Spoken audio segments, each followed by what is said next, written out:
Azərbaycan Respublikası Prezidentinin köməkçisi, Prezident Administrasiyasının Xarici Siyasət Məsələləri Şöbəsinin müdiri Hikmət Hacıyev rəsmi sosial şəbəkə hesabında Özbəkistanda ona təqdim olunan xatirə hədiyyəsinin fotosunu paylaşıb.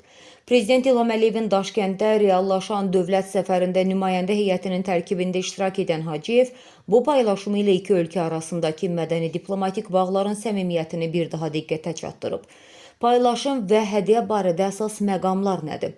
Milli Özbək koloriti. Təqdim olunan xatirə hədiyyəsi Özbəkistanın zəngin tarixi mədəni irsini, milli naxışlarını və qədim sənətkarlıq ənənələrini əks etdirir. Yüksək qonaqpərvərlik. Hikmət Hacıyev öz paylaşımında Daşkənddə göstərilən ali qonaqpərvərliyə, səmimi münasibətə və diqqətə görə Özbəkistanlı həmkarlarına dərin təşəkkürünü bildirib. Diplomatik simsiz bağlar. Bu cür rəmzi hədiyyələr rəsmi danışıqlar pərdə arxasında Bakı və Daşkənd administrasiyaları arasında formalaşmış sıx dostluq və qarşılıqlı etimad mühitinin göstəricisidir.